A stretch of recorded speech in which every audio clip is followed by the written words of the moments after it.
Exchange motives, depreciation. One of the lesser known benefits of using a 1031 exchange is the ability to exchange your fully depreciated property into a higher value property. Now, why would we want to do that? Well, because depreciation is essentially cash flow at the end of the year. And what I mean by that is depreciation allows you to offset your income for your rental property. Therefore, you don't realize a tax effect because of that depreciation write-off. Now, I wanted to go through from a depreciation standpoint, what are some of the schedules available to you? Well, in residential, that would be 1 to 4 unit properties. You have a straight line method of 27.5 years. Commercial, you're looking at 39 years. And then I also wanted to include there is an accelerated depreciation method that can also be used, notified as the modified accelerated cost recovery system, or the MARS. So there's a lot of different nuances depending on what type of property you have or the strategy you're going after. But what you need to understand is that depreciation does matter, and it does impact your net worth and your net operating income each year.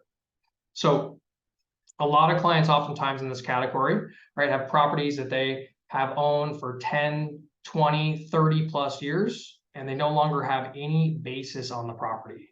So I kind of want to give you an example of what would this look like from a hypothetical scenario of what if someone bought a property here in San Diego in 2006? What does it look like from a number standpoint, right? So in San Diego, the land and improvement or the property allocation is typically going to be around 35 to 65% rather. So 35% for the land, 65% for the improvements. Now, that's important because depending on where the property is in the United States, that allocation might be lower or higher. For instance, I own a property in North Carolina, and my CPA has allocated a 25% land allocation and a 75% improvement. So depending on where you're at, right, you might have a larger improvement percentage, which means you can write off more of that asset. So for this example, we allocated 65%, which is equivalent to 422,500. We divide that by 27.5 years, and we have a 15,363 annual depreciation write-off. Right, so after 17 years, we fast forward to today, we have depreciated a total of 261,171. Well, what does that mean? Well, if you had not had that depreciation, and let's assume that you were in the 24% tax bracket, let's say that during that same time period, your net income was equivalent to your depreciation. We're talking about in excess of $75,000, right, that you would have otherwise had to pay in additional taxes per se, had you not had that offset. So in this example, 10.5 years are remaining on the depreciation schedule or your adjusted basis, right? So it's the equivalent of 161,329. Once you fully depreciate the asset, you have a zero cost basis. So the only tax offset you have after depreciation table is gone is if you choose to make additional capital improvements to the property, such as adding square footage, putting on a new roof, changing out plumbing system. But the caveat with that is that requires you to take money out of your pocket and spend it, right? And ideally, if we can keep money in our pocket and generate more money from the money that's out there, that's the ideal situation we want to find ourselves in. So at the bottom here, what I wanted to really show you guys is just what does all this mean from a numbers and dollars standpoint?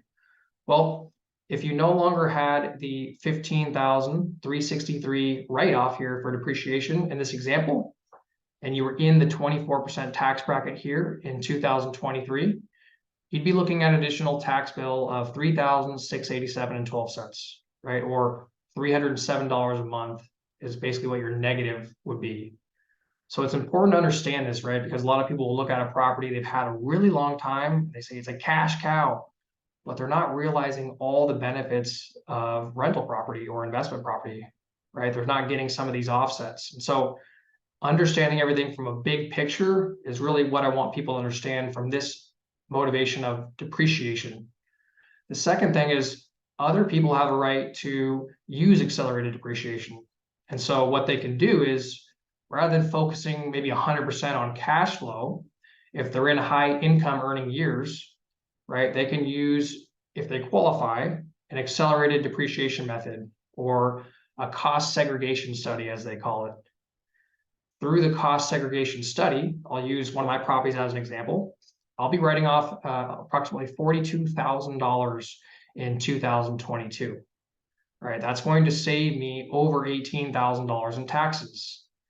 If I save $18,000 in taxes, well, that's equivalent of making a cash flow in excess of $1,000 a month.